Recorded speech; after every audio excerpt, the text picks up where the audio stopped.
carried it all, but who is there when our tears fall?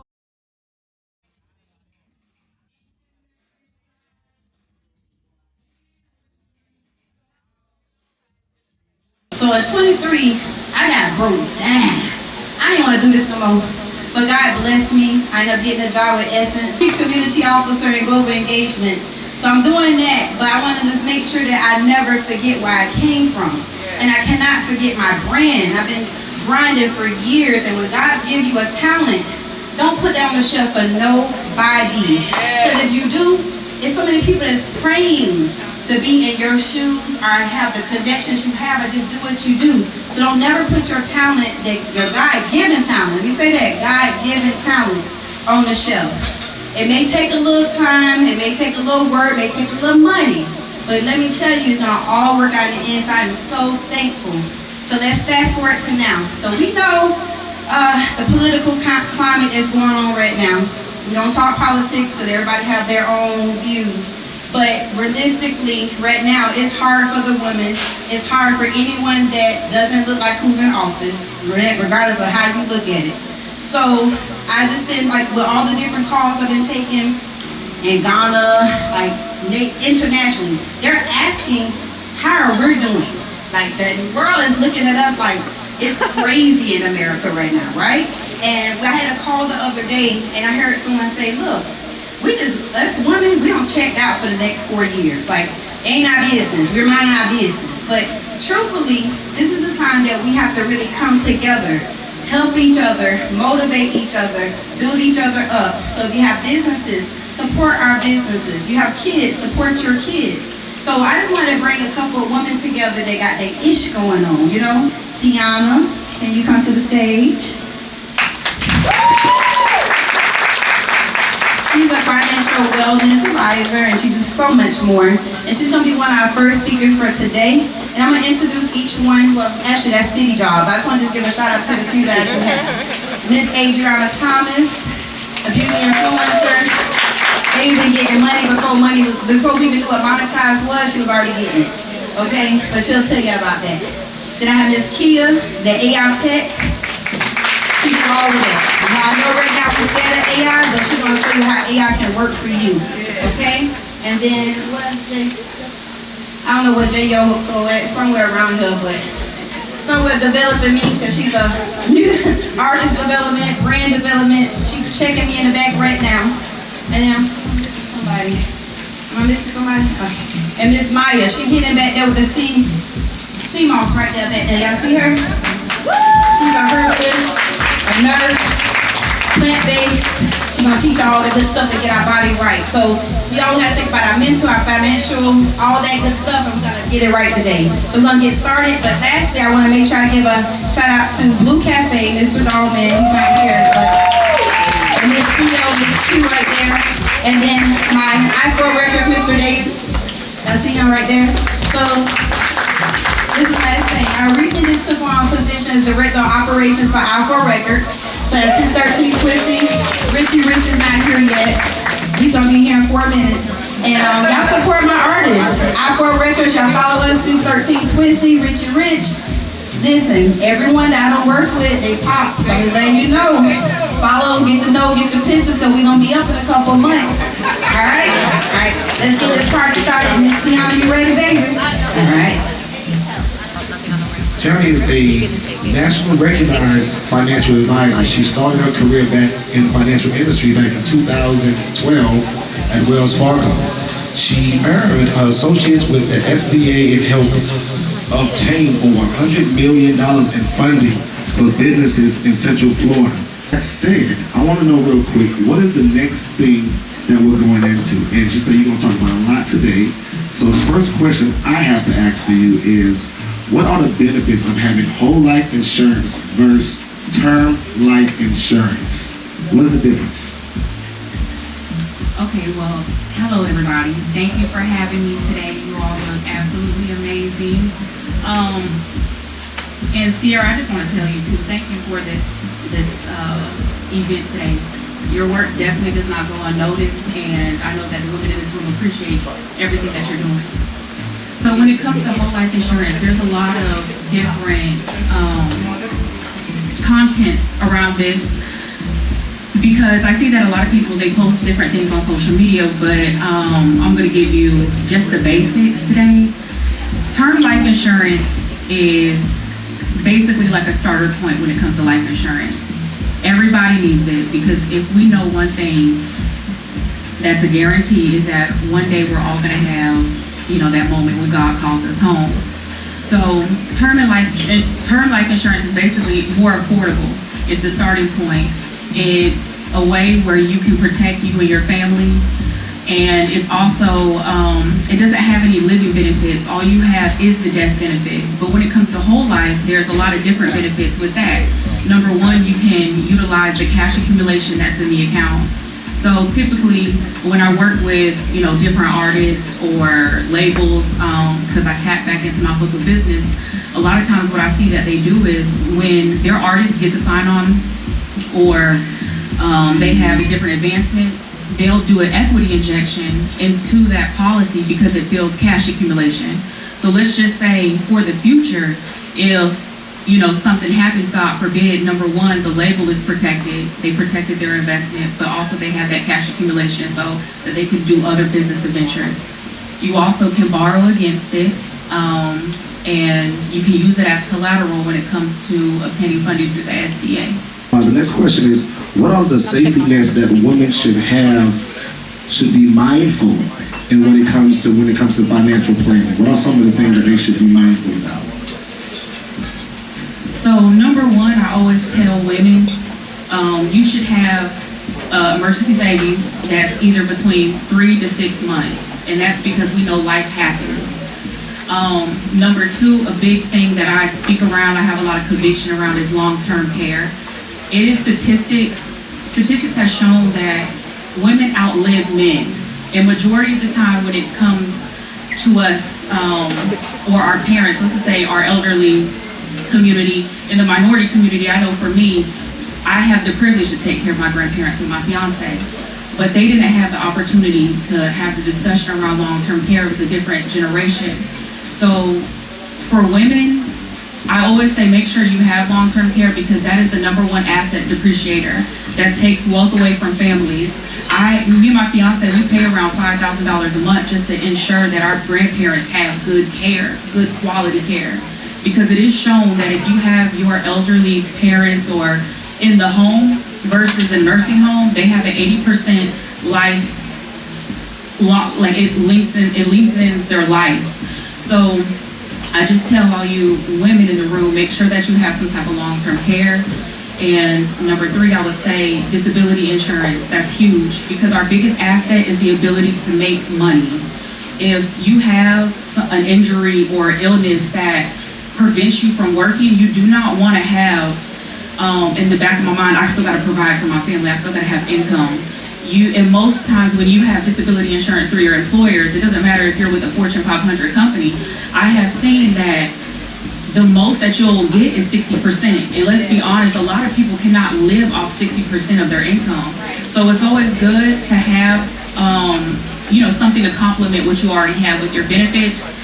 And the third thing that I would say is making sure that you have an IRA, or if you're with a job, make sure that you're setting up for retirement and contributing to that 401k. What are some of the vehicles women should have when it comes to financial planning for their children? Okay, I love this because I practice what I preach. So one thing I will say that's overlooked is a whole life policy for children. I have one that's set up for my child right now, but what I did was I structured it where I don't pay it throughout his whole entire life. I have a shorter pay period so that the cash accumulation grows faster, because at the end of the day, we know our children are expensive, and these kids nowadays, they're asking for a lot of different things, and my son has an entrepreneur spirit, so I wanted to make sure that I set up something for him that could pivot his success later on. Also, I would say we're in the state of Florida, so Florida College prepaid plan. If your children are going to attend college in Florida, make sure that you have that as well. Also, you can start IRAs with your children now. You can only contribute $6,500 a month. and it has to be paid through a business.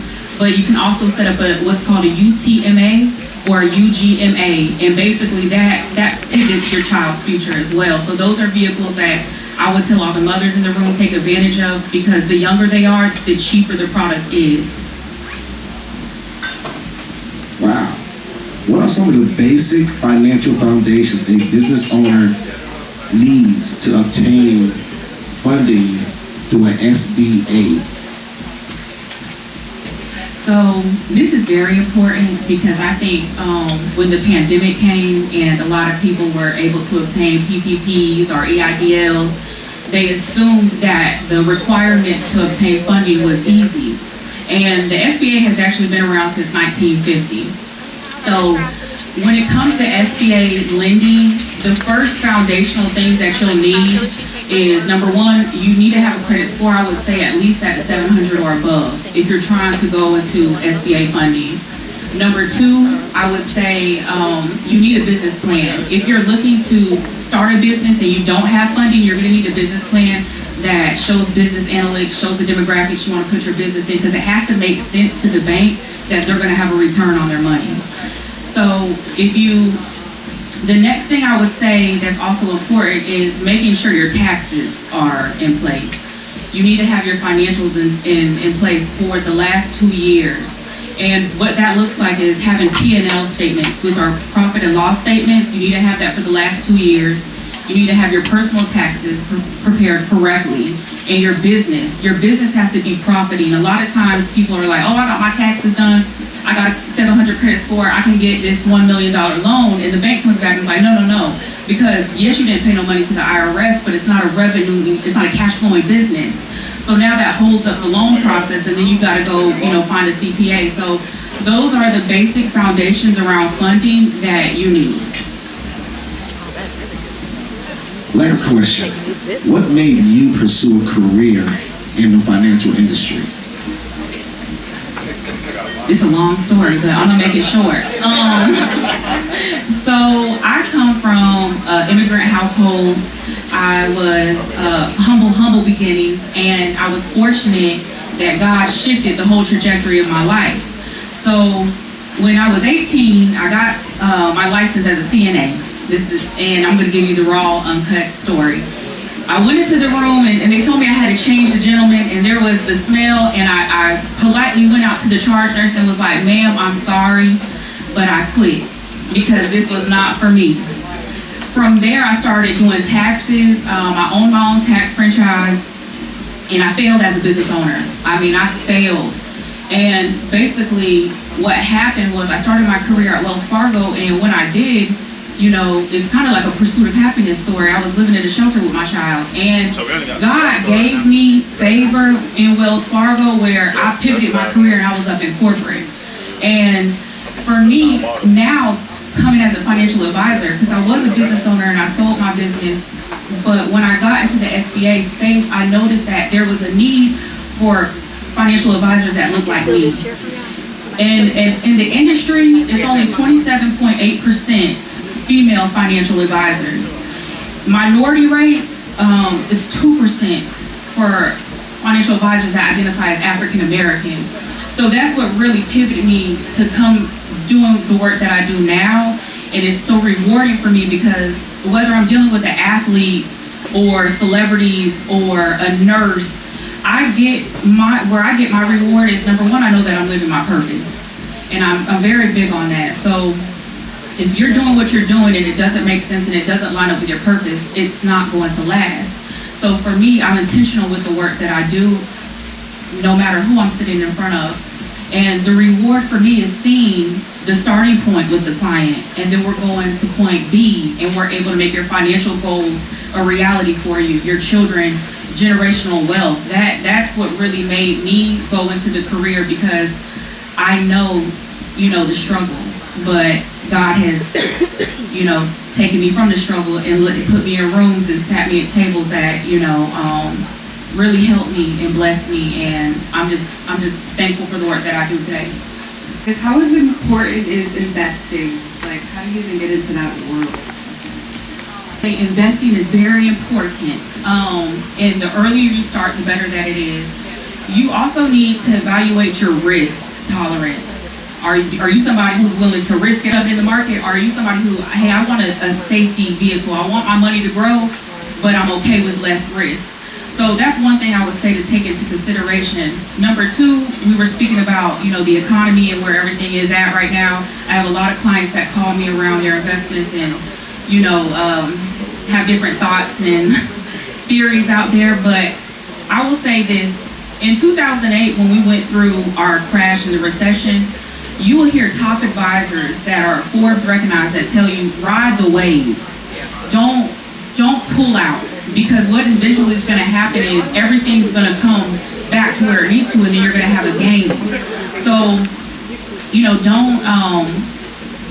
earlier you start with investing, it's not scary, especially if you hook up with the right financial advisor or financial planner that has the same common goal in mind, then you can definitely hit your goals, and it's an amazing thing. Lack of knowledge is mainly the reason that I see why people don't move when it comes to investing, or they're scared. The earlier you start, the better. That's why I tell people, like, one thing we don't have promised is time, but the earlier you start investing and planning and creating a financial plan around your life, the better you'll be later on. So don't be discouraged about age. You can always start where you're at, and depending on, different things that you have going on in your life, income. If you're with a good financial planner, they should be able to strategize and show you, hey, these are your goals and this is how we have to get there. One last question. How do you get qualified? I know you were saying that you can't really focus on your own personal credit. You got to build a business credit, right? How can I get funding? I want to start a new business, but I need the money and I don't have the money. How do I go about doing that in a different way of just thinking I need to use my own money? So most of the times when I was helping business owners obtain funding, they were start-out loans. They were starter loans for the business. And for the lenders that I worked closely with, you need, number one, a business plan, a strong business plan that shows, like, hey, if we have this business, if I put this restaurant in this city, what is the demand for this type of restaurant in this city? So it has to make sense, the demographic and all of that when it comes to the business plan. Your credit does have to be like a 700 credit score. If you don't have business credit, then there's lenders that will, look aside because they know that you're a new starting business. You have to have a bank account. So the bank account needs to be established like at least 90 days before you can even approach funding. And then also have some type of collateral. A lot of times how I would secure loans through the SBA was through life insurance.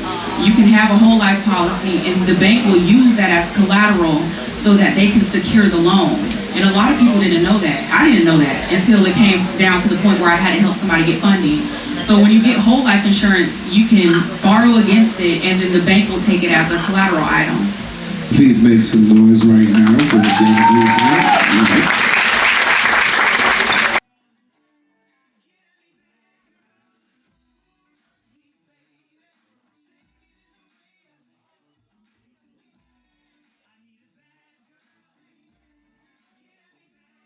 Nothing is working for the patients. They're not getting any better. They're getting worse. And I said, there's got to be a better way.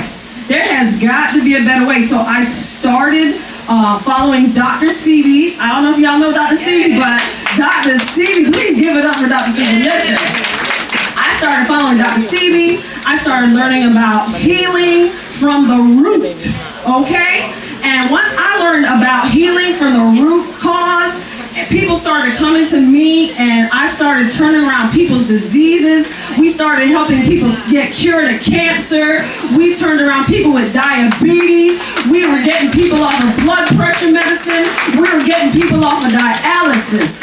So that is how I ended up becoming an herbalist. It all started with my journey with Dr. Seavey, you know what I'm saying? So that's how. What are some of the most common health mistakes you see people make, and how can we avoid them?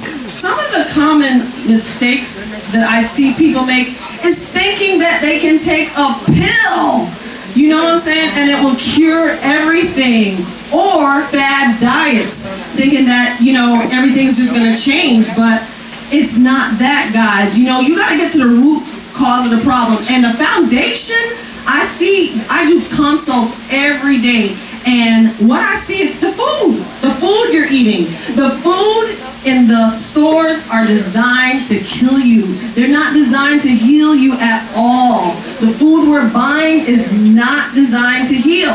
So one of the common mistakes I see is people thinking, oh, I got diabetes. The doctor says I need to take this pill, so I go home and I take this pill or I take this insulin, but they don't show you, no, that you got to change what you're eating, you know? Because that's the foundation of healing, is what you're putting in your body. One powerful story from someone who used your methods. Absolutely. So one of the most powerful testimonies I can say is we had a client who was on dialysis. They were on dialysis, and you know with dialysis, your whole life stops. You gotta go to dialysis Monday, Wednesday, and Friday, right? And they hadn't peed in 4 years, all right? They hadn't peed in 4 years, because when you're on dialysis, that's why you go to dialysis, because it has to clean your blood out from all the toxins and impurities, because you're not peeing. Your whole kidney shut down. Yeah, so you're not peeing. Your kidney shut down. So you know your kidney's responsible for filtering out the toxins. So those toxins build up. So that's why they have to be on the dialysis machine that's actually cleaning out their blood, right? Right, that's why they're going 3 times a week. So we had a client going to dialysis 3 times a week because they could not pee. They did our 30-day reversal kidney program. Within 7 days, we regenerated their kidneys and they started peeing. Imagine not peeing for 4 years and you come to me and I have you peeing in 7 days. Okay? All because, listen guys, we changed their diet. We changed their diet. That's why let me tell you what they was eating. They was eating ribs. They was eating, hamburgers. They were eating all the fast food. They were stopping at Chick-fil-A. They was just eating all this bad stuff. The cheese, the dairy, all that stuff blocks up your kidneys. So I knew the only way that we were going to turn this guy around, and thank God for my husband back there. He's also a master herbalist. And so we have a kidney program that people can just get on and they'll be reversed. Everything. Whether you have high blood pressure. But anyway, so he got on the program and he started peeing in 7 days. He literally cried.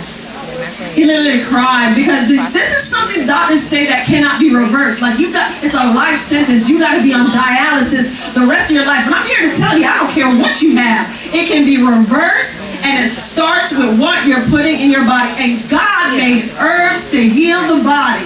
He knew what we were going to be eating. He knew we weren't going to be doing right down here, right? But it's not our fault because we don't know no better. We're just eating what we were told or what we grew up on. Because a lot of things that we eat is by tradition, right? You know, I grew up Jamaican, so I ate, I ate some curry goat and oxtails, and that's how I grew up. But I see my mom on blood pressure medicines. Both my mom and my grandma were diabetics and had high blood pressure.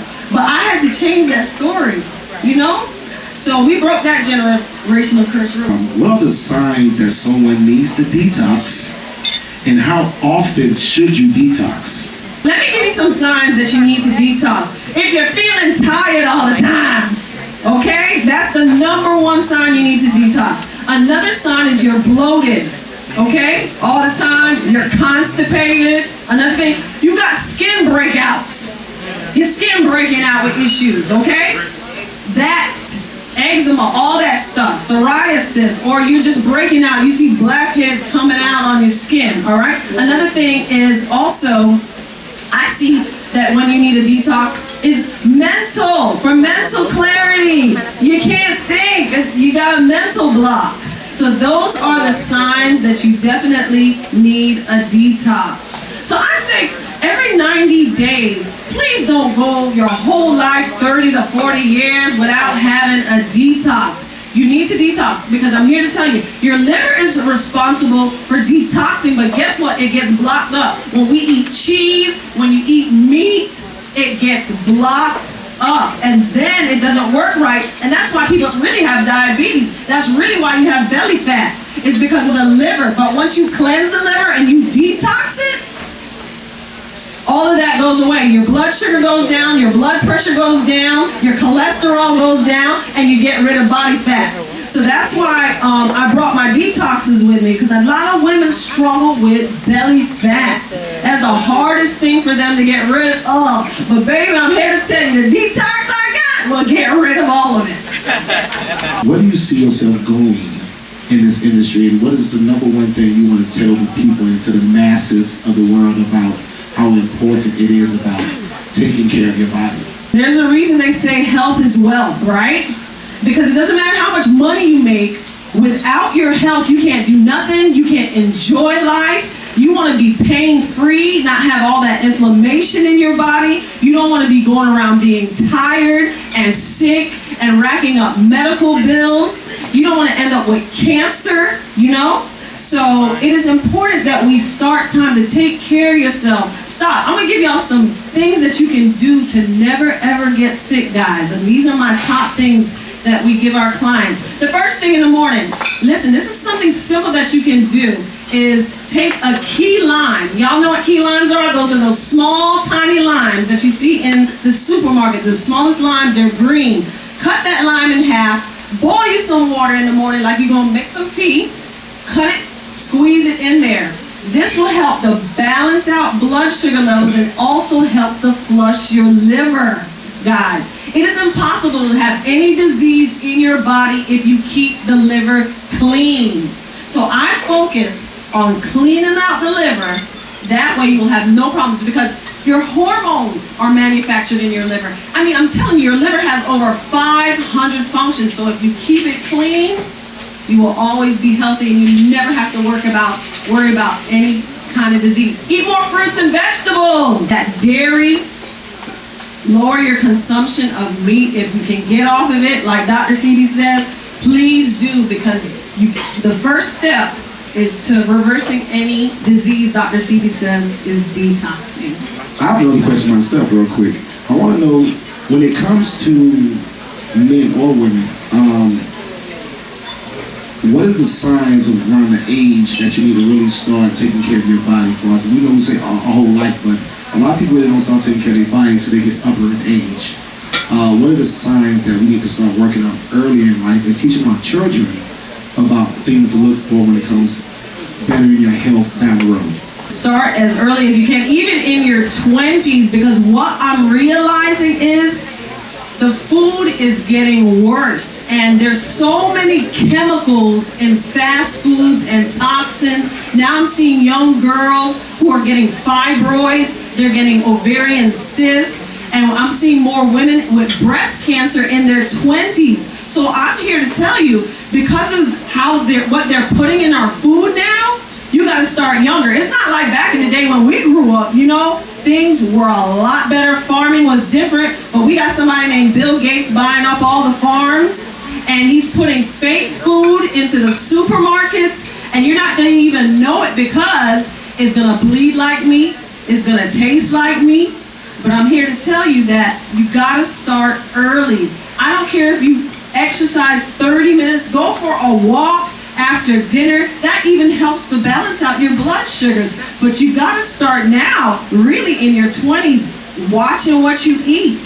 If you didn't start in your 20s, I have Ernestine Shepherd is a good person. If you don't know who she is, she's like the oldest black bodybuilder, okay? And she looks amazing. She has a body of a 20-year-old. If you look at her, and she's in her 80s. She didn't start till she was 56 years old. She got into her health because her sister died of cancer, and that sparked something in her. So she started exercising, she started working out, she changed her diet, she got off all the meat, she gets up every morning at 3 a.m. and runs. So I'm here to tell you, it all starts with what you're gonna be putting in your body. Even if you start at 50, all you gotta do is change how you eat, and that will change the trajectory of your life. What would you recommend for somebody starting out, like wanting to do like juice cleanses and fasts, and like what are your thoughts on that? That's a very good question, because fasting speeds up your healing 10 times when you go on a fast. Let me tell you how powerful fasting is, because God, how he made fasting is to heal the body. If you went on a water fast for 3 days, I'm talking about nothing but water, on the 3rd day is when autophagy happens. This is where your body gets rid of all the old cells in your body. Your body actually regenerates and gets new stem cells.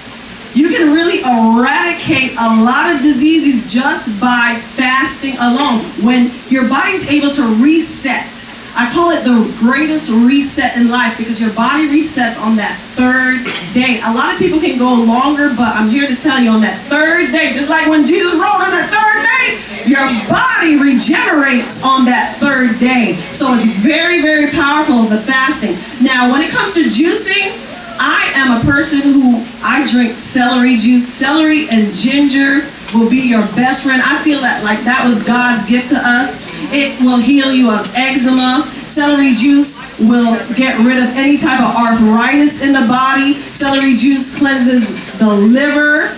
And it is, to me, equivalent to taking, what's that famous shot people are taking right now for weight loss? Ozempic.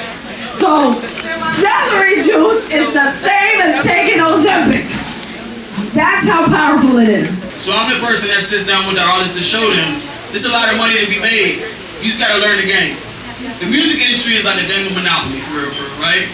You can't never make no money in Monopoly. You can't never buy no properties. You can't put no hotels on nothing if you don't know the rules to the game. What I do is teach people how to play Monopoly in this music game. How to be able to stand on their own feet, how to build their own foundation, and how to make a lane for themselves versus what they always telling people what they have to do. How can women build their brand through this industry and privatize an image at the same time? To be honest, everybody has probably heard of the music industry. Sex sells, right? Y'all heard it before, right? Okay, this interactive. We're gonna talk back and forth to each other, cool? All right. So we done heard plenty of times that sex sells, but we never hear that people can just be themselves, right? You'll always see that a young lady needs to show her body and not her brain, correct? So what I feel like is that we should be able to teach these young ladies how to authentically be themselves and how to make money off of that, versus living a facade and doing what people want them to do and what they say they do and not being themselves. What if this young lady don't want to show her skin? Does that mean she not dope? What if this young lady want to be fully clothed? That means she not cool? What if she just don't want to be on that side? What if she like anime? Why she can't be herself? This is what I feel like we have to teach more when it comes to these young ladies, these young men, everybody. Just that this music industry is for entertainment. If you can't have discernment and see through the facade that they're pushing through you, you're going to fall right in that damn trap. So what I want to tell any young lady out here who might be an artist, got a sister, cousin, somebody who's an artist, tell them to be themselves. It's so much easier to be authentic than to live a lie and try to keep up with it. What is the advice that you're giving women who feels pressure to use their image to be successful? Don't let nobody ever pressure you to not be yourself. You don't have to be nothing in this world except what you want to be. You see what's going on in this world right now? There are a lot of people who are in roles that, excuse me, they might not be the most qualified. That don't mean they're not doing it. Shoot your shot, do what you want to do. Don't let nobody pressure you to do anything. And that's if you're doing music, you're doing fashion, you double dutching for a living, whatever you're doing, nobody should be making you do it. You have to live your own authentic truth, unapologetically, and not worried about what anybody else thinks. You got to wake up every day and make sure you're making yourself happy. You got to make sure you're building a legacy that you're comfortable with, not what people on Instagram might like. If these people don't know you and you don't know them, and these people looking at you and not making you no money, do something that's going to make you happy, make you some money, and make you feel comfortable with your own self. I can stay ahead of the curve, basically. Technology is everywhere right now, and I think sometimes a lot of ladies get caught up in what our brand needs to look like and not how our business is running behind the brand. I work with so many ladies, and I ain't trying to be funny, but I keep everything true. They spend so much money on hair, nails, and aesthetic. They have no back end. They have no website. They have no business bank account. We don't have labels for ourselves. We look real good. We ain't got the money that look like what we look like. Right. So for me, it's paying attention to making sure you have a foundation in the music industry. Everything is evolving. So yes, you're an artist, but can you also engineer? Do you know marketing? Do you know business structure? Are you hip on AI and everything that's going on right now? It's deeper than just being cute. So for me, it's teaching these ladies how to actually build a business behind what they're doing versus just trying to build what people want to look at.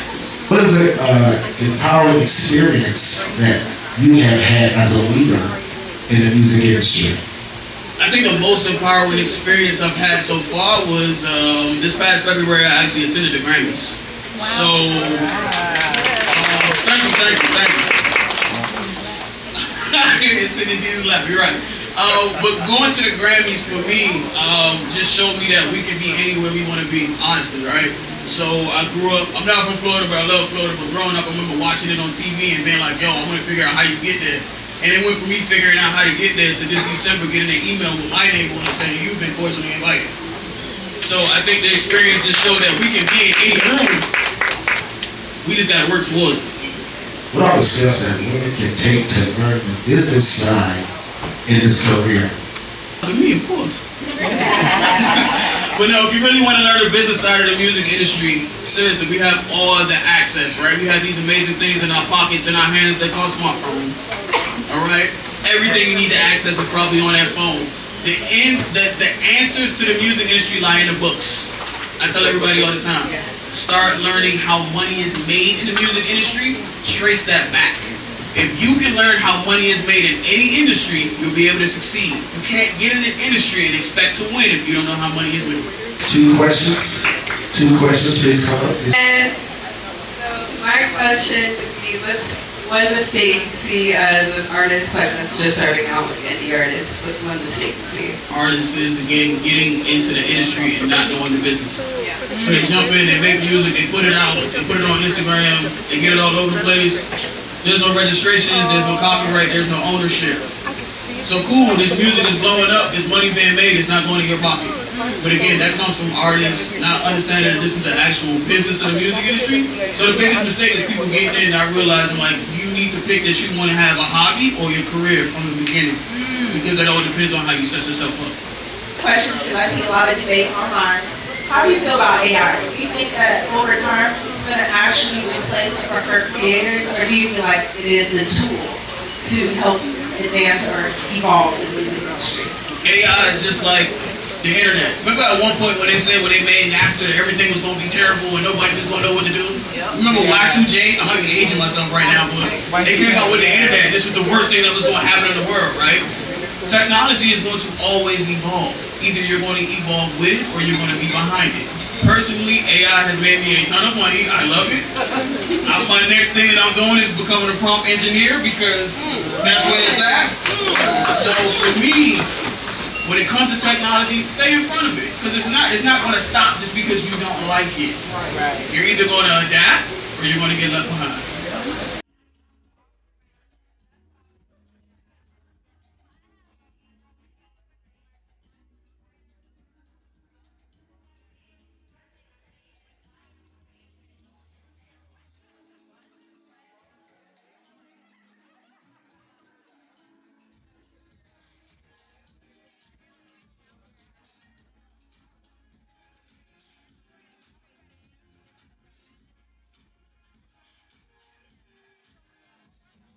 Teaching people something they didn't know, and that's pretty much how I got into the YouTube world that way, and I gained more followers that way, and I was teaching people what I do that I taught myself. I never went to school for it. It was just something I naturally had. What are some problems you had going through this industry and learning and helping yourself? So the challenges that I see growing on YouTube, nowadays it's like everything has to be so perfect. When I started on YouTube, it was simply doing what I knew how to do. And I think influencers these days think that they have to be perfect to put their content out there. Everybody has a talent. I feel like there's somebody out here right now that don't know how to put on lipstick. Somebody out here don't know how to do their edges. Posting the most simple things could get you further on the platform because you're teaching somebody that maybe never knew before. So pretty much going through challenges, I just stay authentic and I always keep my content simple because that goes viral the most versus like, for instance, my bridal hairstyles. I do hairstyles that people to this day don't know how I do. But if I post something about a middle part, that gets more views because people can relate to a middle part bust down versus doing a crazy updo that nobody know how to do. Keep it simple if you are aspiring to do content creating on the internet. For the life-changing things that have happened to you for this industry, what are some of the things that you experienced that helped you push you further in this industry? Actually, got into TV production a couple years ago. That was interesting. If you watch Basketball Wives, I don't know how many people know that show, but I did the hair for the main cover that's on Netflix and all that stuff like that. That was really big. Thank you. And honestly, I didn't get that because of YouTube. I didn't get that because I'm verified on the internet. I got that simply because of what I would do in the community in real life. So word of mouth in real life is more important. I always say your social media is your reference. Don't nobody care in TV production and these celebrities. They don't care how many followers you got. They want to know if you can do the work in real life. And it's a whole different ball game. So that was good. I also was able to style one of the fastest women in the world, Sha'Carri Richardson. That was great. And also, my latest project was working for Missy Elliott. So seeing me get a check from Missy Elliott, I was like, girl, this ain't real. I thought people like, is this a real check? So that was interesting. So I got all those opportunities simply for doing the hard work in real life. Now, I always say, find something that you're really good at first. For me, when I started out, everybody called my bob the Adri bob. I was doing bob all year. I'm so tired of bob. But that's what I was good at. So I kept doing that for years. So you master one thing, then move on to the next. Nowadays, a lot of stylists want to put on wigs and do baby hairs and do this and do that, but you haven't mastered one style.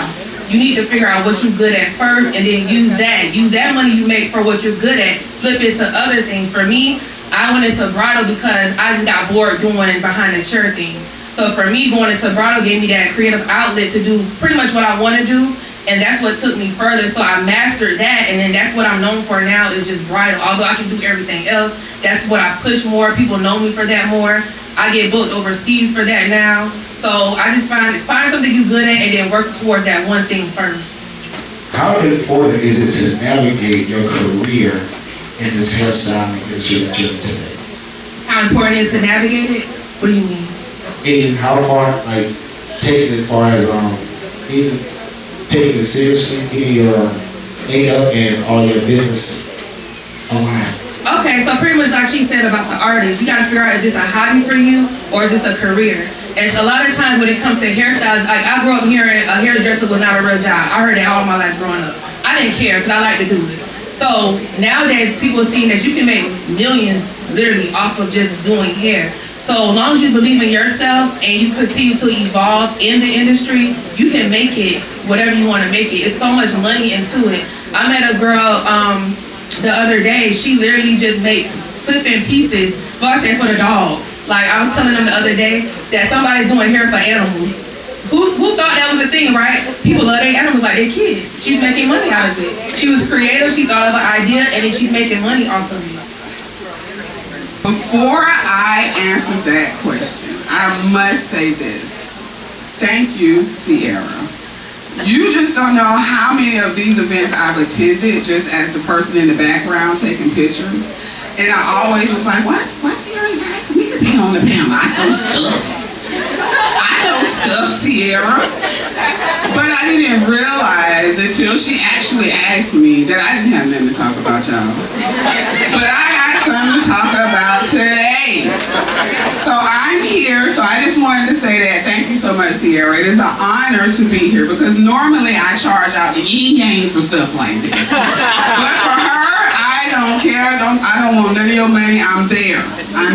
So I say that to say, support this young lady, y'all. She has a lot going on. Can anybody in here, just by a show of hands, raise their hand if you think you know what AI is? Okay, cool. So that's not even half, but just a little bit. So to answer that question in the simplest form that they can be, AI is just a computer trying to mimic human behavior, period.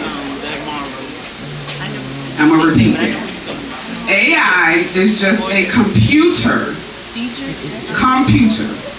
trying to mimic, act like, be like, pretend like, human behavior. So this is just a computer that wants to act and be like us. This is why all of you in here love ChatGPT. Because it is pretending to be a human. Acts like a human, talk to you like a human, give you a little bit of human advice. But it's just a computer. So to answer that question in its simplest form, AI is just a computer to mimic human behavior.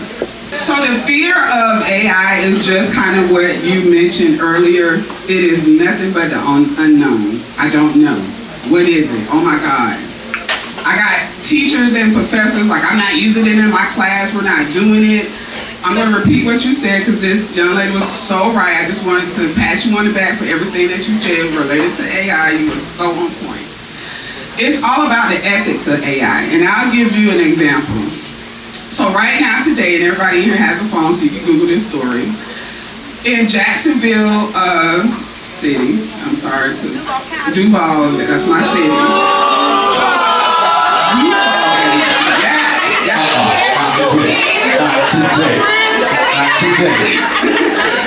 However, we gonna have to sit down and really listen. So I'm really glad that you kind of saved me for last because I'm really just here to educate y'all. That's my job.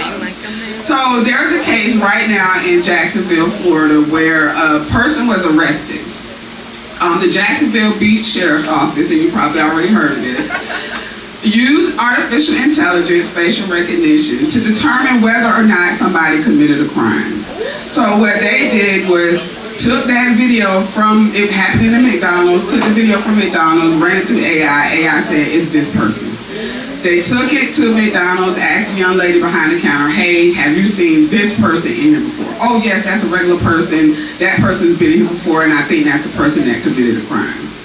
Now the problem is this person lives 70 miles away from where the crime actually happened. But guess what? They don't care. AI said it was you. You're going down. So they went, Jacksonville Beach, took it to the state attorney's office. The state attorney's office said, oh, so it's this person, we trust what you say, drove all the way 70 miles and arrested that person. Brought that person back to Jacksonville, locked them up.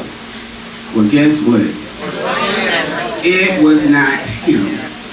Not only was it not him, the question really was, what did y'all do to determine that it was him? Right. What proper steps did you take? So the state attorney's office is now in trouble because they had to release that person. That person's lawyer was livid, but that person's lawyer would ask the same question that you and I would ask. The red flag was, this man lives 70 miles away. And at the end of the day, you're going to have to do old police work of really doing your job and not relying on AI. So because of that, they saw me speaking at another event for the Jacksonville College of Law. And after I was done, the assistant state attorney came up to me and said, oh my God, your presentation was on point. I can understand it. Can you please come to the state attorney's office and teach us about AI, because we do not know. When I tell you I met with these people and was astounded for you not to know, but yet you used it, took the word of it, and you arrested this man. Not knowing that artificial intelligence, especially, and this is very important for everybody sitting in this room, artificial intelligence, especially facial recognition, is biased against black and brown people. It is biased. So if they try to bring to you, hey, you committed this crime, we ran your picture through artificial intelligence, bring it on.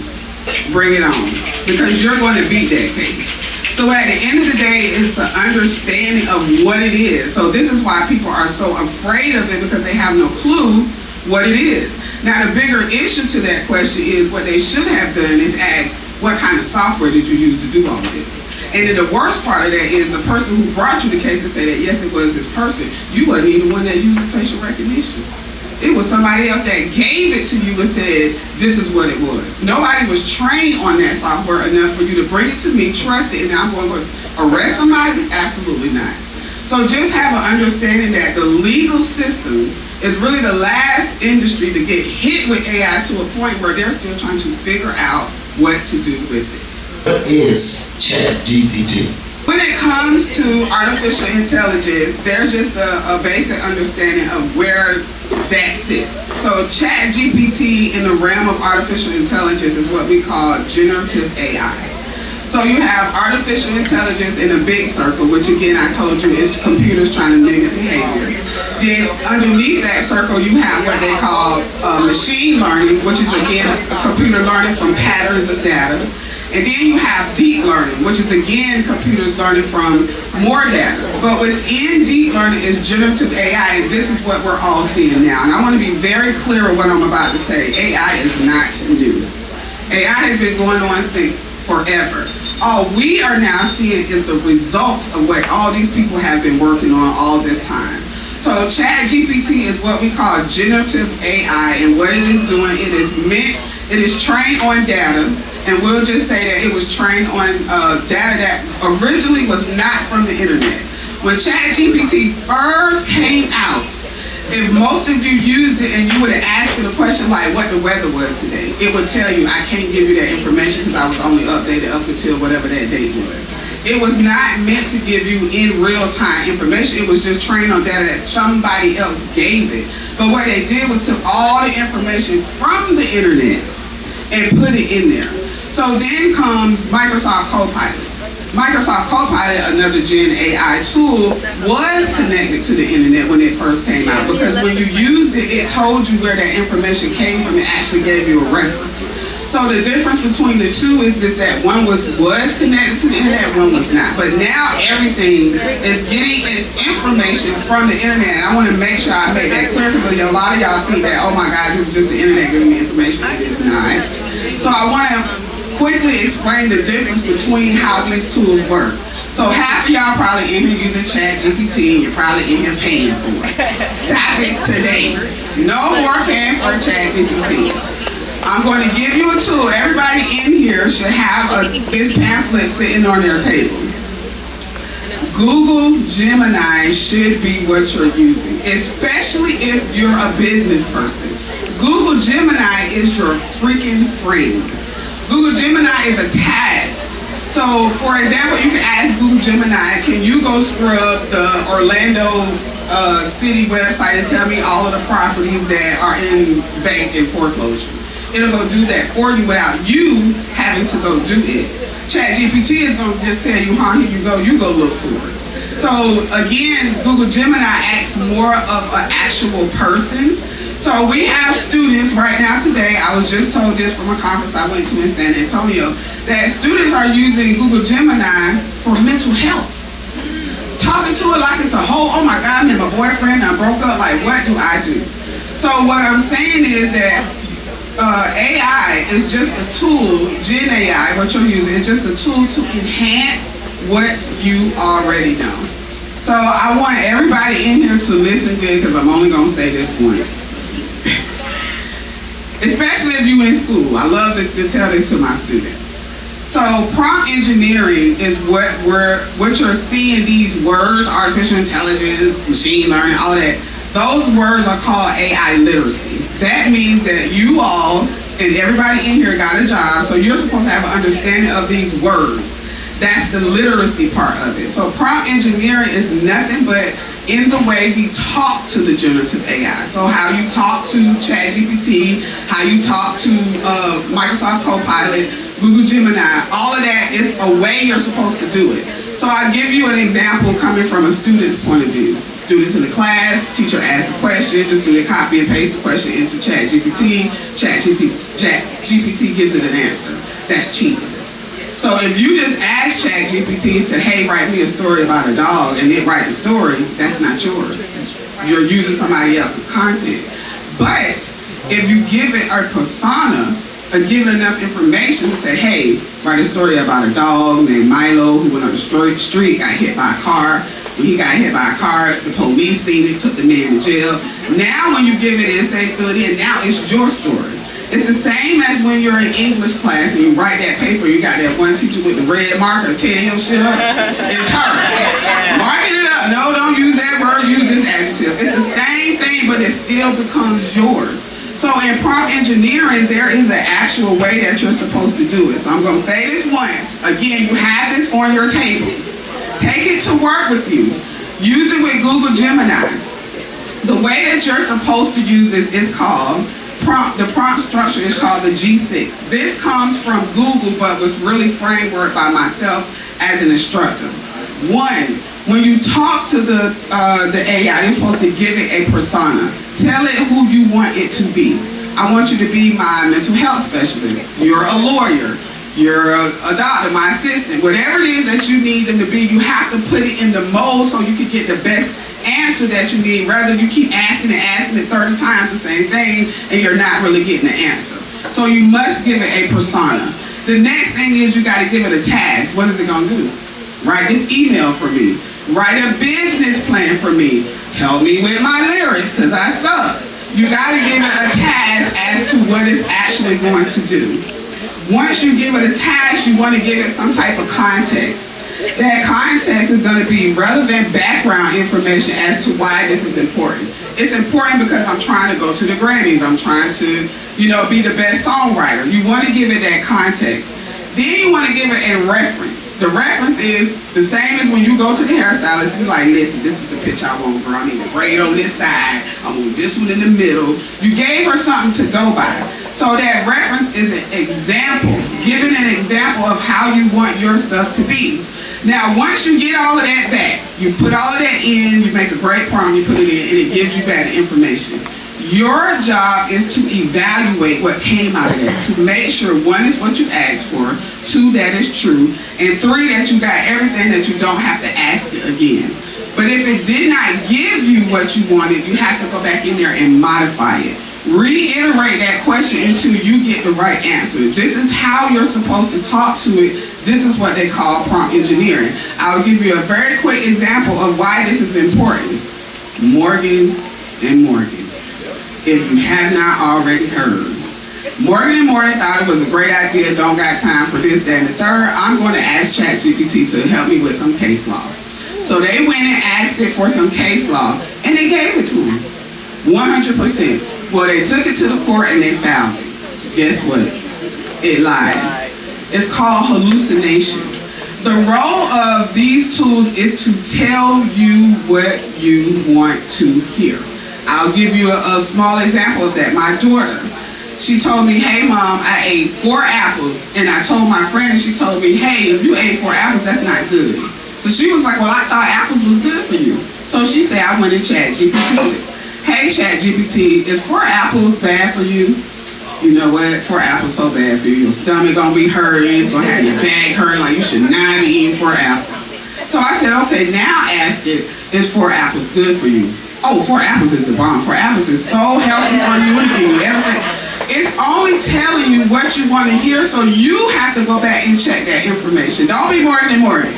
Evaluate that information that came out of there. Check it, iterate it if it's not what you need until you get what you need. Okay, everybody, we're here today at the It's for Ladies event. I am standing here with Miss Kia. Kia is an AI expert and she is with Bits LLC. Databits LLC. Databits LLC. Thank you. I'm trying to wing it without looking at stuff, so you already know how we get down. Listen, this lady is amazing and she's got some really good information. We got a couple of quick questions for her, but you want to tell us more about your business? How long have you been in business? We've been in business since 2016. Databits is a company that teaches other businesses how to implement AI within their company or create educational courses for institutions of higher learning. Thank you. So we just got a couple of quick questions because she is a busy lady and she has to go. But the first thing, she talked a little bit about ChatGPT and Gemini, Google Gemini. And so I asked her what was the difference, or what is the difference between the two, and in your opinion, which one is better to use? So the difference between the two, both of them are generative AI tools, which is a part of AI. The purpose of them is to enhance what we already know. The difference between the two is ChatGPT ChatGPT is good with completing tasks, but Google Gemini is a little better with completing tasks that ChatGPT cannot do. So for example, Google Gemini can scrub a website for you where it can go find the information for you and directly give you that information, like properties that are in bankrupt. ChatGPT will more or less give you the websites where you can go and find that information. So Google Gemini is just a little better with completing the task. I would give that shout out to Google that they got a little better with that. So if I had to choose between the two, I'm choosing Google Gemini. Okay, for our next question, a lot of people are concerned about AI and taking over their jobs and all of those things. Do they really have anything to be afraid of, in your opinion? Not really. What I will say is that those people that don't want to use AI and just totally against it, yes, you probably will be the person that loses your job because you don't want to deal with it. AI is not going nowhere, so what we have to do is learn it. So the best thing that you can do for your job, if you feel like you're going to be replaced, is just learn how to use it ethically. The point of where we need to be in order to make sure that we don't make mistakes, because AI does hallucinate, meaning that it can make mistakes, so you have to go back and check it. Okay, and one thing I wanted to ask, what is it, because I've been having some in-depth conversations with ChatGPT. I told you, I've been having some in-depth conversations with ChatGPT. And so one thing about it is I was asking it like some doomsday questions. So at the end of the day, what is it that we can use ChatGPT, or not even ChatGPT, but AI in general? What are the best uses for it? Whether it's answering an email, whether it's helping you create a business plan, use it for something that you can actually do in your everyday life. Okay. There was pressure on you to get out there and present the information to people. Yes, in this room, especially in education, it's a lot of I don't knows. Where do we go? What policy do I use? So I've been the kind of go-to person that's like, can you help us create policy to put in our syllabus to say that we either are going to use AI or not going to use AI? So yes, I've been approached with a lot to just say, help us implement AI and create policies to help us learn how to use it. Thank you so much, Ms. Kia, for joining us today.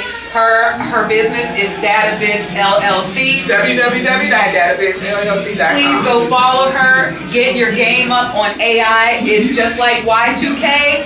This is going to pass. This is something that we need to be up on our game to do better. So don't be afraid to change. Thank you so much, You're Ms. welcome. Kia. We appreciate you. Absolutely. Have a great day. You too. Thank you. Thank y'all. We're back again. We're here with Miss Honey B. I'm so sorry if you missed it because her performance was really good today. You want to introduce yourself and tell us what platforms you're on? Yes, I'm on Instagram. I'm on Instagram for right now. I got some YouTube videos out with Richie Rich, so just going up this year. Okay, so we just want to ask her a couple of quick questions. So again, our podcast is for the strong friends. Being in this industry and getting in this industry, have you ever felt pressure to like take care of people back home or make it for that reason? Honestly, the mental health awareness and the suicide rates, you know, them things are going up. A lot of things is unnoticed and unseen. A lot of people can't even put into words how they're feeling. So, and making music just be putting words, you know, to a feeling. You know, some people can't do that. So I'm privileged, you know. Beautiful, and she's such a humble young lady.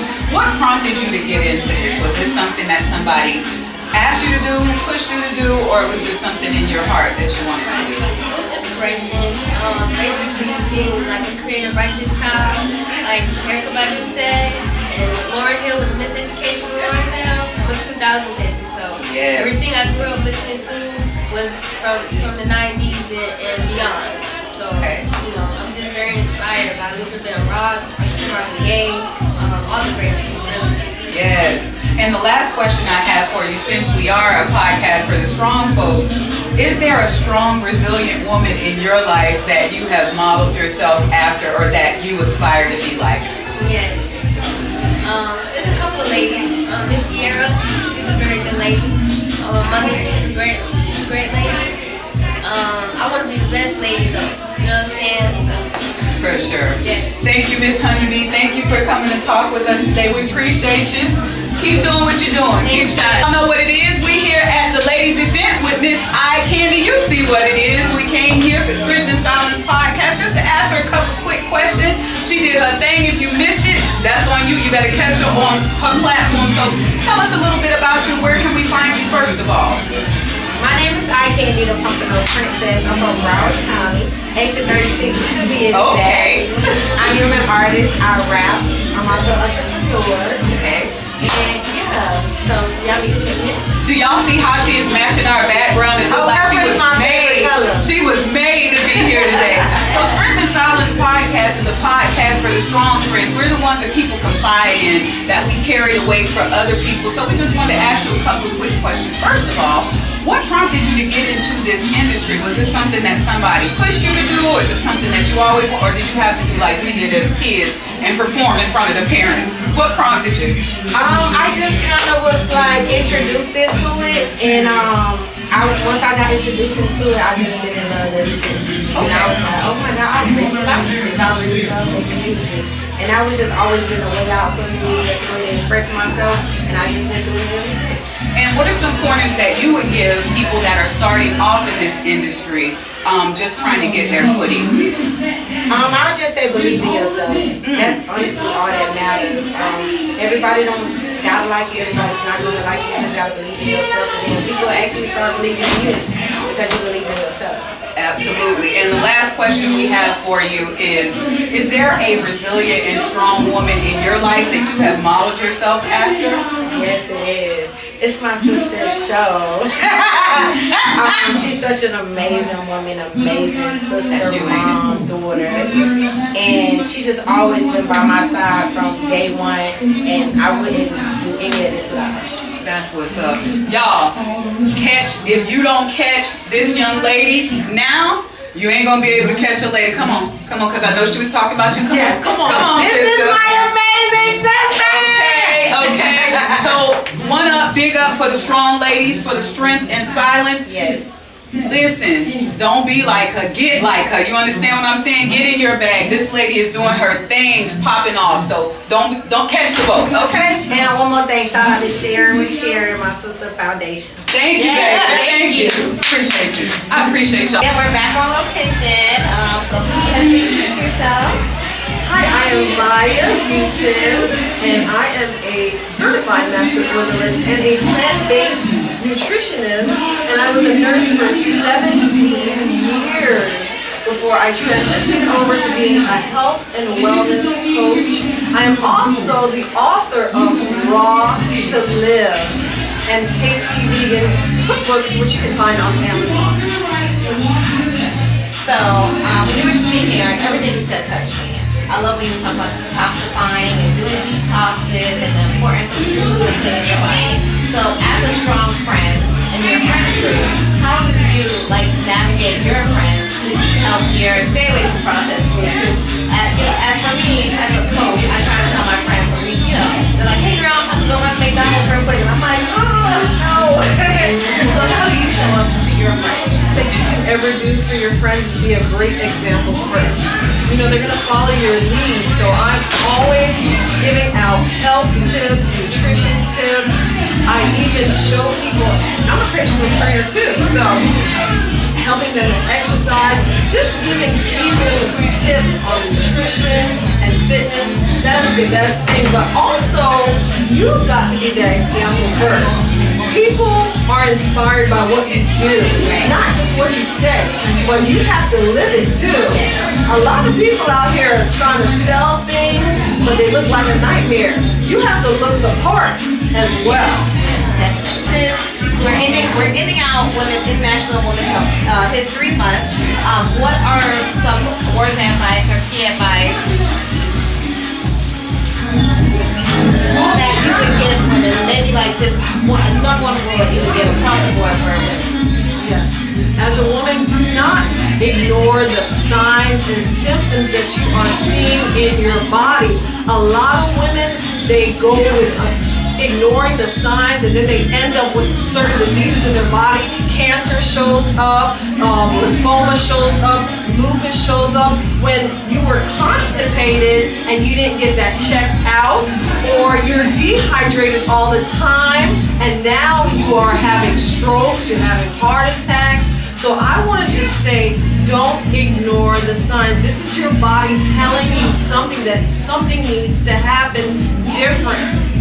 Yes. Well, thank you you so much. We appreciate you for giving us some time. We're gonna put all her information for her books, all her detoxes, everything that she has. It's amazing. We're gonna listen to you guys. Can go and definitely support her. Thank you so much. Thank you. Here at the It's All About the Ladies event, I'm standing here with Mr. Richie Rich. Hey, if you missed the performance, that's on you. Catch him where the next time you can catch him. I'm gonna let him give you where you can find him, and then we'll get into the questions right quick. Yo, what is up, man? It's your boy, The Double I ain't talking about the foreign car. It's your rich out for records in the building, man. Y'all can find me on all platforms. RICHYY, RICH. Again, that's RICHYY, RICH. Yeah.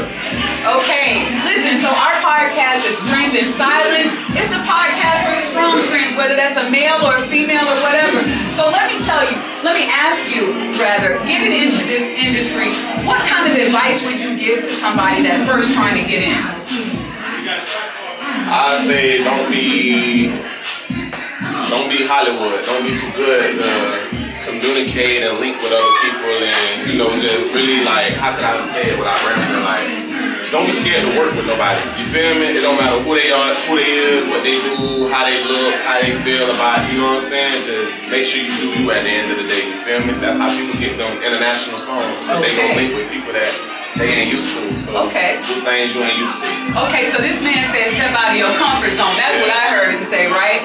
So is there anybody, so again, on the theme of strength and resilience, is there a woman, since we're talking about in our International Women's Month, is there a woman in your life that has shown you strength and resilience that you look up to? Yes, of course.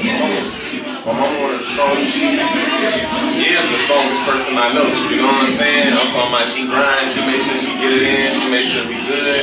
You feel me? Whenever we need it, you know what I'm saying? It's always been that forever. And when it comes to being strength, it comes with consistency. And you're strong, you gotta be consistent, you're strong. You know what I'm saying? Other than that, just be. Okay. And so our last question is, in this industry, right, what do you think is the best advice as far as longevity goes? What is it going to take for you to continue doing this for years to come and not just be a one-hit wonder? What do you think? Number one, always number one, to do something for a long time and be good at something for a long time. The only way you can do it for a long time is if you keep going. Don't stop. Keep going. You know what I'm saying? Never listen to nobody what nobody got going on. You feel me? So that be the main killer. That be the main vibe killer. Stay in your own lane. You know what I'm saying? Stay in your own lane. Because if you try to listen to what everybody else got going on, you feel me? Like you can like it, you can like it, but I might not like it. Right. Guess what? The way y'all like it is the best way. You know what I'm saying? So you gotta just be able to maneuver and be with everybody else sometimes. You know what I'm saying? Not all the time, but at least some of the time. Okay, I appreciate that. So being able to get in the rooms and walk in a room like this or a crowd full of people, you know what I'm saying? It don't matter. As long as everybody can vibe with you and be, and smile with you and do all that, you'll be good. Thank you. Listen, you already heard him. Richie Rich with 2 Y's, okay? Check him out, run him up, okay? Thank you for coming to talk with us today. Appreciate you, baby. For sure. Hey, stay live. Strength in Silence. Strength in Silence. Check us out on Sundays on YouTube. Peace. All right, we here at Strength in Silence podcast with 613 Twizzy. If you missed her performance today, that is on you. We're going to let her tell you a little bit more about herself and where you can find her. Hi, my name is 613 Twizzy. I'm from Orlando, Florida. Originally from Crosstown, Paramount Village to be exact. Yeah, we gotta put some respect on it. For sure. From Paramount Village, Crosstown, Florida. I used to live up over top of Touch of Ass, Touch of Class. Y'all know nothing about that if you don't know nothing about that. Understand what I'm saying back in the day. So, we want to know, first of all, Strength in Silence is a podcast for the strong friends. So, you can't be nothing but strong if you're from Paramount Village, first of all. Okay, so what prompted you to get into this industry? Just my upbringing, before I started getting into music, I always had a voice, always, was a people's person, people grew to me, gravitated to me. Before I started doing music, people always came up to me and asked me, like, hey, are you an artist, or whatever. So me just coming from the hood, being able to have a voice that people would listen to, I figured I really use it, within my craft. That's what's up. That's what's up. Now, we're ending out International Women's History Month. And what is the inspiration for you? Like, is there a woman in your life that has been strong and resilient that you have tried to model yourself after, or that you draw inspiration from? My mom raised me as a single parent. Okay. You know, I told you, like, just me standing here now today and knowing that I was raised by my mother, you know, and a single mom is that, like, I'm very proud of her, and that's something I do want her to know, that I'm definitely proud of her. I see the growth within myself, so I love women all the way around the board. For sure. Now, do you have any advice for somebody just getting into the industry, trying to get a toehold from your experience? I'm gonna say be yourself and don't lose respect with them. So don't be out there doing something just for a few minutes of fame or for attention, you know, for something that's just only gonna last with them. But 2-3 minutes when your character go a long way. Me being myself, I can lay down at night, I can stand up and I can look in the mirror and see my natural me, my natural self. You know, without the wigs, without the makeup, without the lashes, like it goes a long way. Be yourself. Be yourself. That's something I can tell everybody, whether you're male or female. It's always best to be yourself. You know, you got an apple tree, a pineapple tree. If you're gonna show up in a room as the apple tree when you decide to be a pineapple, it's like you want to tell yourself. You know, no matter how close you sit a pineapple tree to an apple tree, the apple tree can only produce apples, and the pineapple tree can only produce pineapple. You can't produce other than what you put on this earth to produce, you know, walk in purpose. So the message is authenticity, y'all. Thank you so much, Miss 13 Twisted, for hanging out with us today. We hanging heavy. We appreciate you. Thank you, Michelle. Be easy. Here with the lady herself, live from for all about the ladies event with Miss EP, Miss CC, Sierra, however you know her. I'm gonna let her tell you where you can find her, what platforms and all that before we get started. Yes, you can find me on Instagram, Miss EP_Sierra, on Facebook, Sierra Acquaintance Event Planner, and I think that's it. YouTube, Miss EP Sierra as well. Okay, listen, so Strength in Silence podcast is a podcast for the strong friends. So one thing I want to ask you in that vein, how did you get into this business? And is there somebody that promoted you into it, or how did you get started? Girl, I've been doing parties since I was 14. I was doing a party at Golden Corral, Ryan's, everybody meet up, let's party, house parties. But my biggest party was 03. I did a skip party, and the police came and shut us down. It took 2 police buses to transport us to truancy, and it made the news. And then shortly after that, or right before that, I did a Fine 15 party without my mama knowing. I told her literally the week of, like, hey, I used your check account, and they got a check on file, so we got to do it. Are they gonna still cash it in? And then from there, I just blew up. Like, everyone knew me as the person that brought everyone together from all schools, all over Jacksonville. Okay, you can hold on to that. She's still bringing people together all the way around. Everywhere you go, they love Miss EP. So my question to you is there a woman in your life that you have drawn inspiration from, or you modeled yourself after? I love Karen Civil. She was popping about 10 years ago. She was one of the top 10 women that Oprah Winfrey had said everyone should follow. That's one person that I always looked up to from 10 years ago. But now I just really just look at a lot of women, not just one. I just take pieces from here, take pieces from there, and just say what can help better me as a person, and just move my way on up. That's what I'm talking about, drawing from other women and getting that context and those layers, and that's adding to the flavor.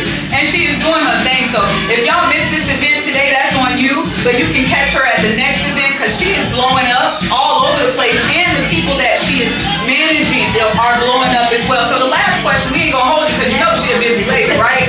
So the last question we want to ask you, do you have any advice for somebody trying to break into the promotion or break into the music industry, or even get into Essence? Because, yeah, she forgot to tell y'all all about that. This lady is modest, but she's doing her thing. Go on, put us on.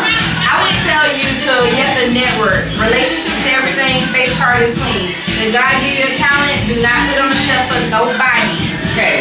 No reason. You know, sometimes we gotta sit down and get ourselves together and just, you know, take a breather, but just keep going no matter what. But I would also tell you again, network. You can never over-network yourself. Go in as many rooms as you can, whether it's the community, artists, music, whatever it is, just make sure you network as many times as you can with as many people as you can. Thank you. Well, that's very good advice from the lady that already know. So y'all catch her, follow us. This will be filming soon. Thank you, Miss EP, Miss CC, Sis. more than you know. For sure. As our first vendor, they locked in as soon as I told you. So you understand, whatever you need, whatever Shrimp and Silence need, I'm there. Okay, family, authenticity. Yeah. Appreciate you. We're back again. Yes, I'm back again. Like right. I feel like we switched you and Listen, yeah. right. So really, Dee and Linda are the same person. Y'all just didn't know that. We keep switching them out. So. We keeping it fresh for y'all. Keeping y'all on your toes. Shout out to our girl Dee. She is not here tonight, but it tells what it is. The show must go on. Yes. So as you can see, we're in our new shirts. Let's stand up and show. Yay! Shout out to. You gotta turn around. Oh yeah! Yes. Shout out to Uncle Sonny Boys in the Magic Mall for coming through at the last minute for us. So yeah, go holler at him because he did his big one. Yeah, he's a real nice. deal. Like less than 24 hours. Yeah. For real. That is okay? awesome. And it looks nice. Yes. The and quality. It's DTF, and it doesn't mean what you nasty people think. But it's really nice and really soft. Yes, You said that. Like what? Yeah, because when he was like, is DTG or DTF? I was like, well, DTF, but then I thought in my head, wait a minute, Right, sir. not that What? Yeah, no, not that. It's the type of application. Right. Quality of the shirt. Yes, it's about a shirt. Okay. So we just wanted to come holler at y'all and do a little quick recap of the event yesterday. It was all about the ladies. Yes. There were a lot of fellas there, but it was all about the ladies. And it was a really, really good event. It was really nice. It's a good way to end Women's International Month. You know what I mean? Women's International History Month. Yes. International Women's History Month. We're going to get it right. Yeah, we all For know the that, ladies. right? For the ladies. For the ladies. For the ladies. So It was closing some out March. powerful women up there. Yes. Yes. Yeah. Who was your favorite? It was hard to tell. I think each of them bring something good to the table. Yes. Some of the things that you didn't know. They did have a financial lady on there that I was just like, okay, some of those things I knew, but damn, I didn't know that. Yes, she taught me Like- about the life insurance. Yes. So it was just like, oh, I didn't know there was two different things. Yeah. You know what I mean?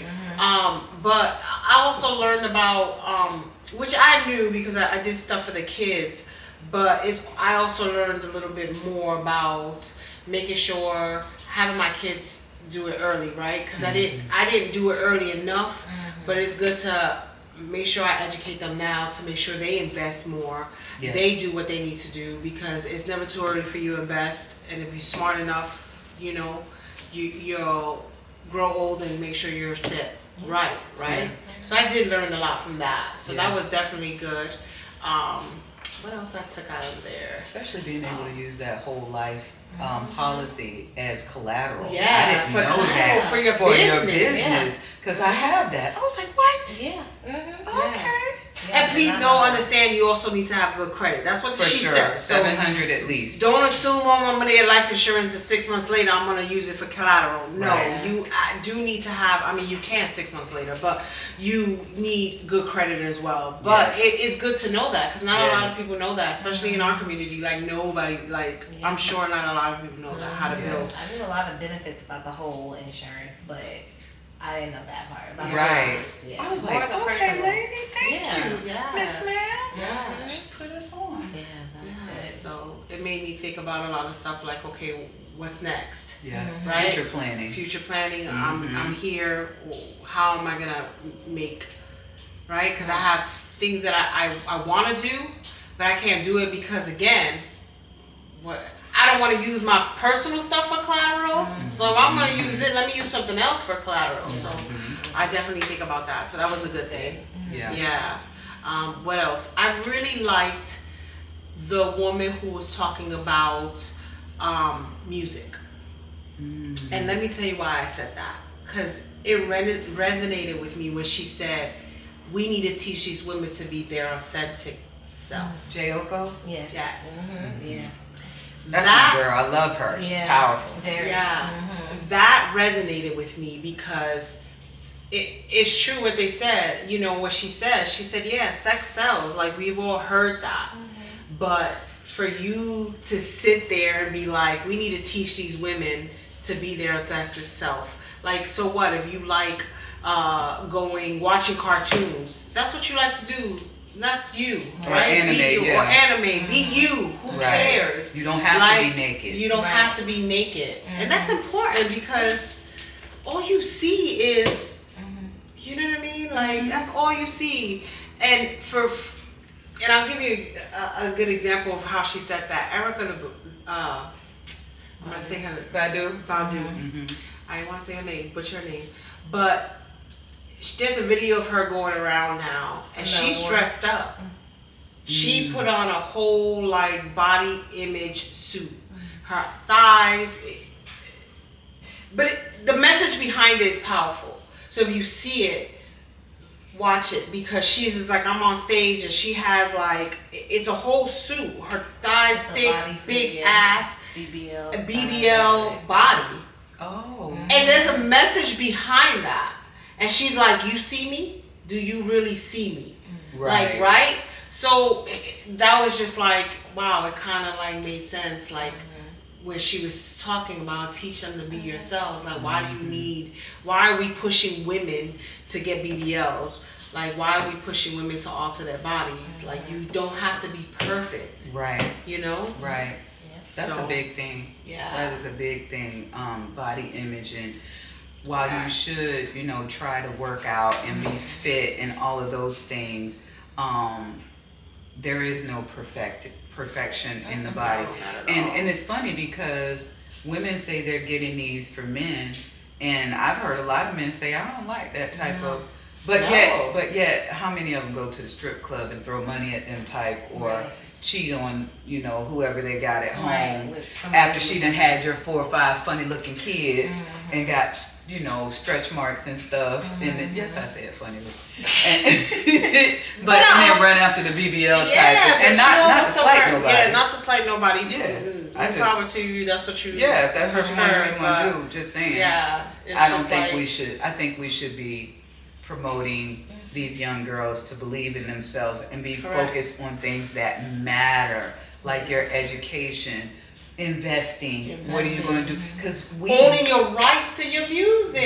Exactly. Because we teach our children to trade time for money. Get a good job so you can get paid and da da da da. Yes. But white folks teach their children how to invest and make the money make money for them, not trade time for money, so they can have more time to do other things. Like, do you know anybody that traveled abroad after they got out of high school? I know some white kids that did.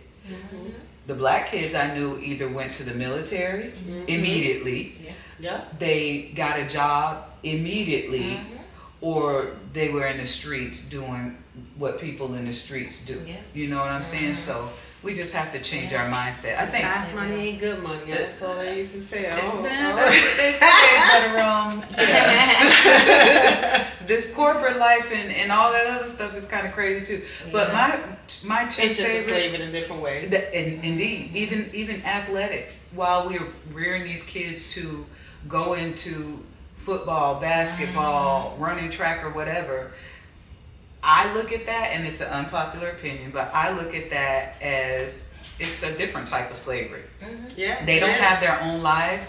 They can't go sit down and at a restaurant and eat without people running up to them. And then if you don't give somebody a autograph or something, oh, he's a butthole, he's this, he's that. They got to be on display all the time. That's why I said I could be rich and wealthy, but I don't want to be famous. I like going to the grocery store and buying my groceries looking crazy. You know what I'm saying? I see some of these stars and I'm like, ooh. It's my peace that I enjoy. That quiet, that like, oh my God, is somebody going to be, you rolling in the up bushes in and the bushes. Right, now you on the internet because you ain't brushing your hair. Or you go to get out the car and you don't wear panties and they done snapshotted you getting out the car and got your cootie pap all over the place. She said cootie pap. That's just rude. I saw that some years ago. I was like, dang, y'all can't let this girl get out the car. You're snapping pictures of her nanny for the whole world to see. Rude ass. I mean, but think about it. Like, it just, you know, it's just, it works both ways. It's just celebrities, but like, look at Wendy Williams, what she's going through. Like, is she in her right mind? I think she is now, but it seemed like somebody was taking control of her money, but that's a whole nother that's story. Another story. But For me, my two favorites were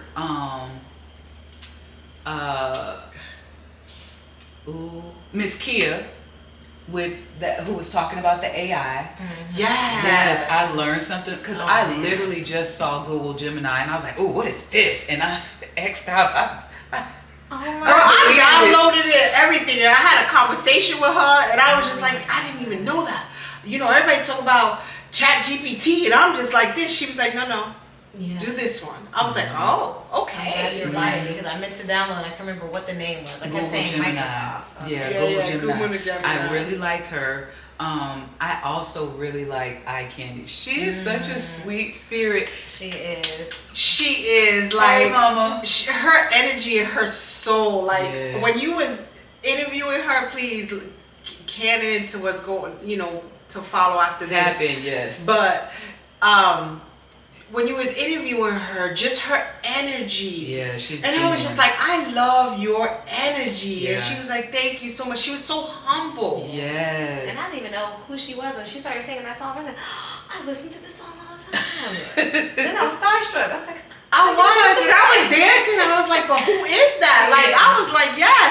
And then when we interviewed her, I was like, girl, just everything about you is just, she's so soulful. Yeah, she is. Like, it was so good. And on top of that, baby had on this denim head to toe boot from the top to the bottom even to her the bob. boots. I was like, look at her purple bob. Oh my god. Yes. Loved it. Oh my god, yes. I was like, yes, girl. Like, you give it everything right now. She was like, thank you. Yeah, she's so sweet. Yeah. And then the respect and adoration she had for her sister. Yes. Like, that really moved me, right? That was. Her sister was like, right. And we were just like, girl, no. You know, like, she come talking about on. you. Yes, come on. Like, yeah. So that was really, really good. Yeah. So who else? I'm sorry. Those are my two. What about you? Well, of course, Thelma, the natural herbal. I don't even know what to call her because she's like a one-stop shop. The herbal diva. Yeah, she did. And I did. I bought her 60-day cleanse. Oh wait, it was a 6-day cleanse. So it's six days. Yeah. Cleanse. She had everything. I really liked her because she stressed the importance of the food that you put in your body. Like, it's the food that we are eating and like cleaning our bodies out and detoxing our bodies.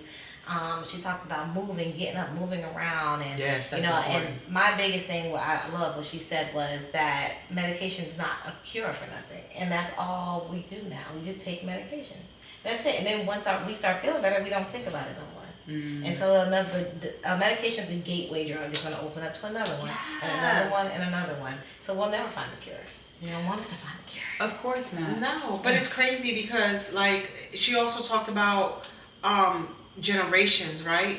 Our people, our parents, on drugs, and you know, I love my mom to death. Don't get me wrong, but I see my mom on that, like for medication.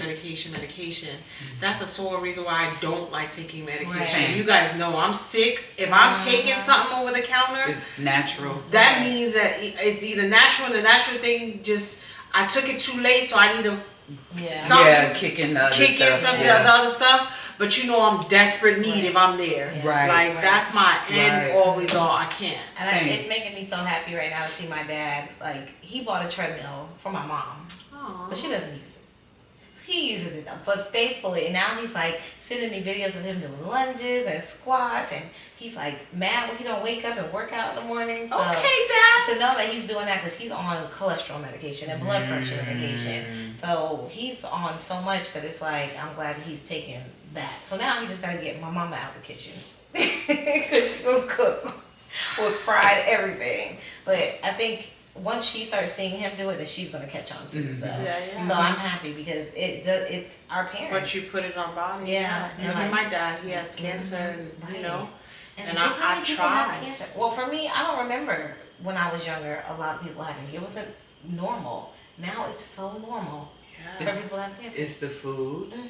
It's the microwaves. Mhm. It's all of these things. Get back to your cast iron skillet. Yes. Get back to using real butter. I know I somebody got gonna one for- try to heart me down for that one. But listen, they did a test, right? And they put butter and margarine and in the same, and the animals went to the butter. They would not touch the margarine. Now, if an animal ain't gonna touch that, and you know they eat about everything. The period. So if we get back, it's not.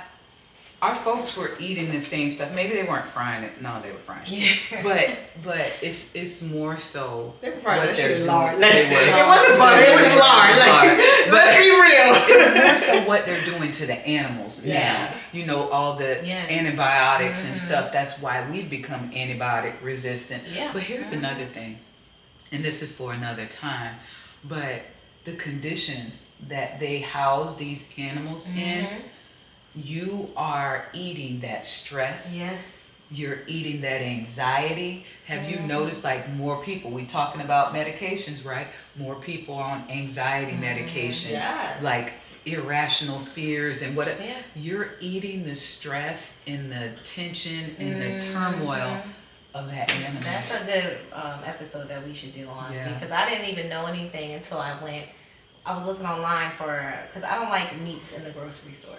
So I was looking for like butcher places, and I found a place called Butcher Box, and I was reading it, and they were saying the same thing. Like they're still gonna kill them, but in a way where it's not gonna have the trauma transfer into the meat. And I was like, wait a minute. Halal food is that way. I was looking for, because I've seen halal, but I never knew what that meant, and that means they kill. They keep them in kindness, but they kill them in a kind and compassionate. I don't know how you kill something kind and compassionate, but you know what I'm saying. But it's also based on what they eat, right? Like statistics will show, like if you see free range, like I don't buy regular eggs anymore, right? I make sure they free range eggs because you see the difference in them, right? Especially when you put the two together, the way they just taste is just totally different. So, or when you buy meats, you know what I mean? The beef that you eat, like, I mean, I don't eat beef that often, but when I do, I have to make sure that it's like, okay, how did they eat free range? Was it grain fed? Was it grain fed, grass fed? You want Yeah. grass fed, right? Because it's just, that's all they eat. That's what cows normally eat is grass. So you want grass fed that's not antibiotic sprayed. Yeah. Right. You know, you don't want hormones. And you don't want hormones put into the animals and the food that they eat because it's transferred to us. And for you, a lot of people think, oh no, that's not true. It is, because when you are breastfed or when you breastfeed your child, the doctors tell you what you put into your body transfers through the milk of you, what you give to your child. Indeed. Right? So I remember a list of things. Don't eat this, and don't eat this. That's why people pump and dump if they drink. Yeah. Because they don't want their baby to be drunk. But So, listen, I some of agree. these babies might need a little wine. No, I'm joking. I did vegan and dairy free for 2 years when I breastfed because I could not give my child that. Yes. But I just saw something yesterday that it said really the health of the child is not determined by you, it's determined by the father. Yeah. Because the seed comes from the father and he just puts it in you. Yeah. So yes, while what you eat and what you ingest and what you're around while you're pregnant matters, those genetics and those things come from the father. So if his body is not in a good place, if he has high cholesterol, if he's eating BS, asthma, because that's why both my kids got all asthma. of that. You know what? Like, not to be funny because you say that, but you know what? It's true. Like, if you ejaculate and it's not clean, I'm sorry, but that's disgusting. It's based off of what you put in your body. Like, it's just period. Like, I'm sorry. So it's the same as breast milk. Yes. Listen, we're going to keep it real. Let's keep it real here. Like, you know what I'm saying? So, I don't know. I'm Y'all just understand that later. You said... I almost said something and then you did that. I said, okay, we were all on the same. So, About organic food, Yes. I think that's a scam. I know It y'all is, going though. to shoot It me is, down it is, about it that. is. Because my thing about the organic food, like organic fruits and vegetables, okay, let's say it is organic. Let's say that's a real thing. Is the water you're watering it with Right. organic? Because you know it's stuff in the water, it's fluoride and stuff in the water, so is the water organic? I'm saying I know it's $4 or $12 more. Right. It didn't taste no different. Right. No, organic. I learned in school that a lot of the labels that are organic, it's not organic. No. There's very few. Yeah, you gotta read the ingredients. Like, listen, you know me, I fight all this time. I notice when I eat bad how it affects me emotionally. Yes. Right? Yes. I noticed that off the bat. So it's just like, okay, I'm going through an emotional state. Like, I need to bring it back and start eating clean again, because it does affect me. Right? Yes. But again, when you read the ingredients in the back of those labels, it's like, damn, you take all this to get to this point? Yes. Like what? Yes. I was on the Savvy diet for 8 months.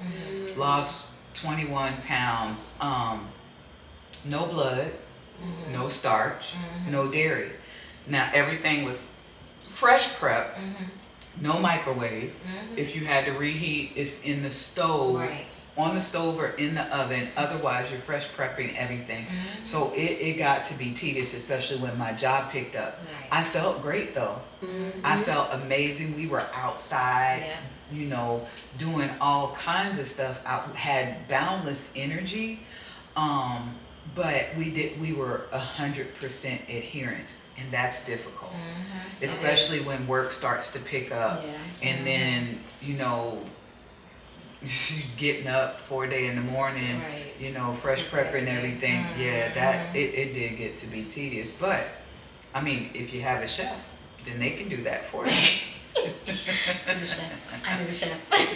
Yes. But yeah, so she was one of my favorites, and then I think I can't remember her name, but the one who does the makeup and the bridal.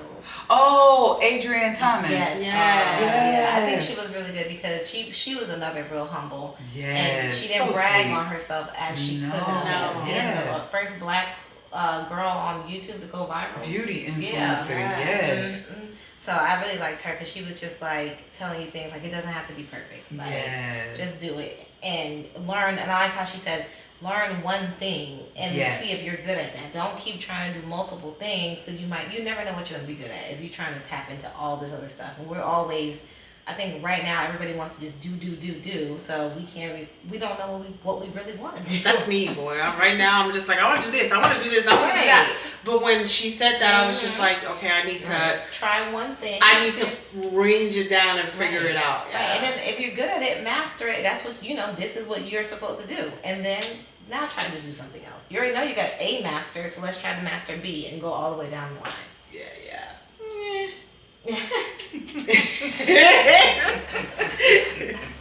Okay. That works for people. I just, for me, I've said 1,000 times, that confused the hell out of me for so many years because everybody was like, oh, just figure out one thing. Well, I can do anything if you show it to me. So, exactly. Right now, this podcast is part of just throwing it all out there and seeing what works. And you are very word breed. You're good at everything. Listen.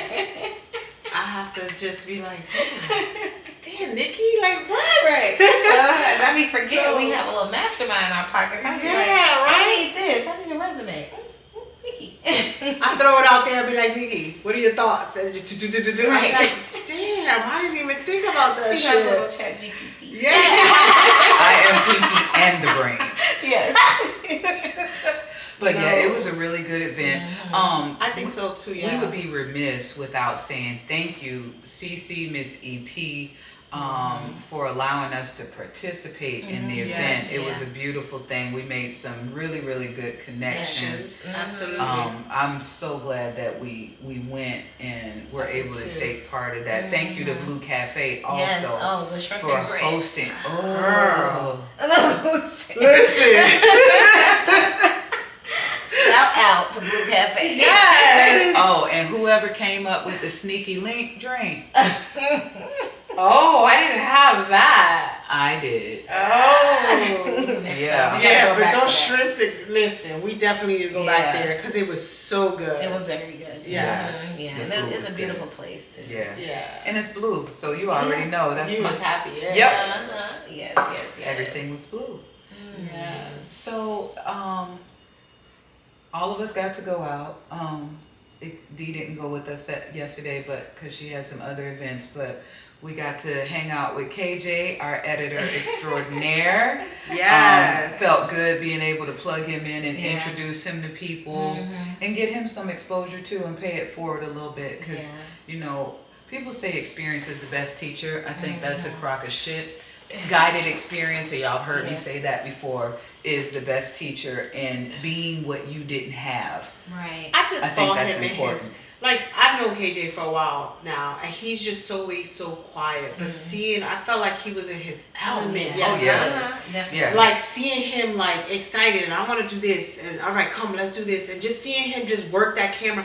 To me, it was just like, oh my God, I'm so proud of you. Like just seeing you do that thing. He like so. Yes, he enjoyed it. So he bragged the whole, Mom, I love this and that person and this person. I love it.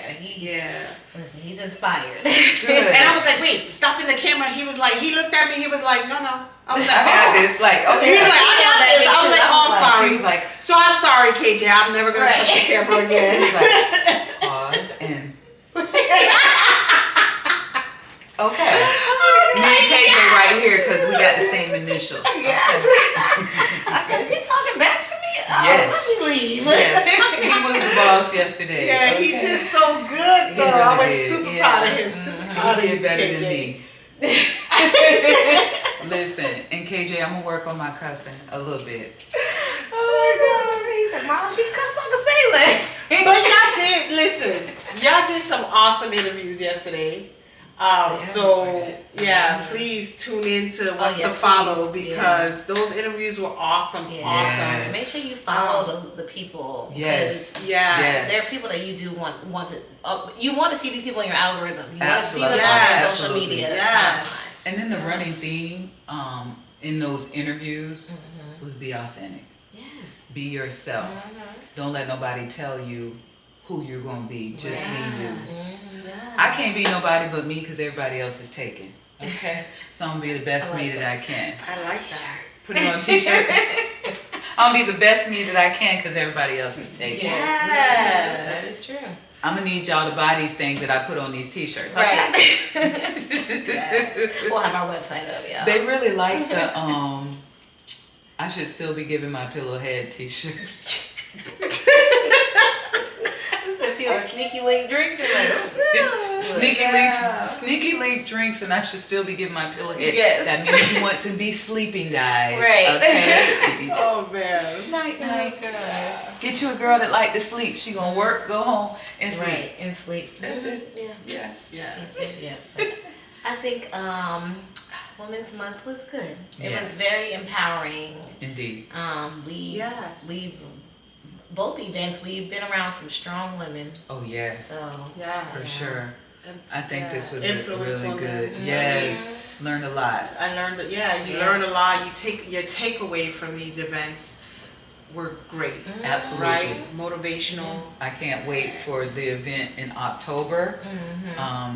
Miss Sierra is trying to put on another one in October, so. But let's talk about your event in May that we need to talk about that's gonna be coming up. Yes, let's not sleep on that. Around the corner. Yes, it's not too far off. We're we're coming into April, but listen, your event is not too far away. We need to shout that out. So please tune into that event too. That's gonna be gonna be good. Yeah. That'll be the Grace and Gratitude Tea. That'll be at the Dream Center on May the 2nd. I will be doing poetry, and I have a little surprise for y'all. A little impromptu. Yes, we like surprises. Tune in. We'll also have a table there. Miss Nikki Fitness and the Word Switch also. Yes. And so come through, get something from the table. We'll have these beautiful baskets that have been made. Those are really a treasure. Like I said, each one of them has a piece of jewelry or two in it, as well as some self-care things and something for your spiritual, something for your body, you know, for your taste buds, all of that. But the event itself, bring your mother. It's not just for women. Fellas, you can come out and bring the ladies in your lives, whether it's your daughter, your sister, or you can bring your son so they know how to treat mother, sister, auntie, cousin, all of that. The tickets are not expensive at all. Please go hit up my page, thewordswitch.com, or follow thewordswitch.com. The Word Switch on Facebook or on IG, the Word Switch 2024, or you can go follow Ms. Trina, and you can get tickets from there. So that we're definitely looking forward to that. We have a lot going on that's going to be going into the month of April. The pre-roll event is our next event on 4/19. You're doing something there too, right? Well, wait, we need to talk about what's our next event, our next thing, meeting up with Chris. I think that's going to be important. Yes. We got a lot, y'all. We got a lot going. Listen, let's look forward. I'm looking forward to what's to come. Yes. I think this is awesome. We're trying to put out a lot of information and educate you guys as much as we can, or educate ourselves as much as we can, because this is still learning new for us. So I'm looking forward to come. Again, we will be incorporating our men more. We have some events coming up where we're focusing on you. We have a couple of people that we want to get on that are also coming up. So I'll be doing that as well. And it's gonna be fire, guys. So like I said before, stick with us. Nikki, when's your next boot camp? Because listen, this is boot you camp, already baby. know boot camp with Nikki. The whistle's coming out, so when we gonna be having another fitness? It'll be soon. I have to plan it out. All right, so we gotta look forward to that as well. So how did the challenge go? It went really good. It went really good. 20 people joined. The biggest success one for weight loss, because I feel like everybody had success. Everybody learned how to eat better. Good. Everybody learned workouts. D killed it. But there was a girl who wasn't active in the group, but she messaged me on the side and told me within the 14 days she lost 9 pounds. See, it works. It works if you work it. I'm proud of the ladies. They did good. Okay, that's good. So I gotta do another one. Yeah, success is all around the corner. We are walking in a time of abundance and growth, and we are all beginning to grow and elevate together. I'm so glad that I found my tribe, and we continue to grow and support each other, and we hope that you'll continue to join us on this journey as we all grow together and we share what we learn with you. So coming up, there's some self-defense. We'll be going to the gun range, although I will be interviewing because I don't do illegal things, remember? I'm a felon. I won't be touching a gun. I'll be touching a gun. I'll be shooting too. I They ain't will be playing with touching the that. gun. Listen. I didn't say I don't know how to shoot. I said it's not legal for me to shoot. Okay? Just don't do illegal things, Right, don't do illegal things. So we've got that coming up. We've got the 4/19 pre-roll. Get your tickets for that. I'm supposed to be doing some poetry for that as well. Yeah, we're gonna be talking about some mental health stuff going on this month too. So we're gonna be hopefully having a good panel of people to come talk about that. And we're doing the walk 4/19 too for National Child Abuse Prevention Month, an awareness, and I think Sexual Assault Awareness Month as well. So we're going to be doing a walk for that with the Victim Service Center. You can come out and join us to do that too. Sign up is $25 to sign up and walk. You get a shirt, you get a tote bag, all of that. It's at registration 7:30. Be there at 8:30. You can do the 4 miles and be done. Or you can continue to do the 10 miles, and they'll give you an Uber credit to get a ride back. Nice. I'm not doing the 10 miles, I'm letting you know right now, but we can go ahead and walk them 4 miles together. I'm not doing 10 miles either. Yeah. Not this time. Wait. Cause I'm like, I'm waiting for her to look at me and be like, okay, you know we doing these 10 miles. 10 miles, girl? They walking all the way to Winter Park. They walking? Yeah, we gonna walk 4. Yeah, we'll do 4. We run 2. So Yeah, you can walk and run. Oh, Them okay. 4. Yeah, see? We gotta be at the pre-roll. We're gonna be tired. Yeah, Our we're legs gonna be gonna be tired hurt. for the pre-roll. Right, because we're gonna have to take a nap too Right. and all that stuff. Yeah, 4 miles. And then come on with us. Yes. We'll be in Atlanta. Yeah, We'll be in Atlanta on the forward to 26th. Yes. For the Black Effect podcast and Black Effect, conference. I probably butchered that, but y'all will straighten me out. Right. But yeah, up there for the podcasters convention or whatever that is, and so we'll be hanging out with other podcasters, networking and learning some tips and tricks. And we'll be on location again. Yes, and then in May. Also, don't forget, for those of you that are interested in the music industry, filmmaking and that, the Music Placement Conference is coming up the weekend of May 2nd as well. That Friday, there's a meet and greet. The seminar and event is on that Saturday, and then they finish off that Sunday. So, and check out, and that's at the Town Place Suites out Flamingo Drive or Flamingo something, I forget. Oh, wow. But yeah, it's out in Winter Garden. So that was a good thing, and I was very grateful to have met Gene Culver and met Jayoko out there last year. And nice. so it's crazy that not even a year ago I was talking to her and my boy K-Pod about podcasting, and they gave me some advice, and look where we are. We're at now, listen. And since we're shouting out conferences, I almost forgot. Yes. I had the flyer. I haven't posted it yet, but I'm gonna shout it out. Miss Eugenia Agar, Dr. Eugenia Agar, is doing a women's restoration retreat weekend, May 16th through the 18th. I will be doing the wellness part of that. And my mama's coming to do boots on the ground, or boots on the floor, boots on somebody. She gonna teach the boots. And I'm gonna have my band. Yes, I definitely want to be on that one. So I'm gonna post the flyer. She has different prices, but I know she's offering the whole stay, the Friday through Sunday retreat package. So that's just for ladies? Yes, just for ladies. We're gonna get y'all some events too, fellas. We got some things coming up. May's Mother's Day, so you know, but June, listen. We got some things for We you. got some things coming up for you guys, because that's important. We can't forget about y'all fellas, because I feel like, you know what, just as much as women go through it, y'all go through it too. We do have some. We do have 2 guys that so at the gun range, we're going to do that interview with Mr. Luson. And we also have that interview coming up with my friend Chocolate. Okay, so that'll be fun too. We do have some men coming out. Because we're the strong friends. And y'all men are the strong friends too. And y'all have to hold each other up too. Iron sharpens iron, right? So we got to be that for each other. And I think it's not even. So I'm glad we're doing that for the men, because I think sometimes we don't give them credit where credit's due, right? And they don't talk about their shit all the time, especially among each other. They just get that look, and it's like, I need to talk about it too. Holding space for the men to be able to lay their burdens down, lay them down, Lord, lay them down. I just made that up. Anyway, y'all know I'm gonna cut up. So thank y'all for joining us. Tune in, watch the show. Yo, it's gonna be nice. You'll get something out of it, right?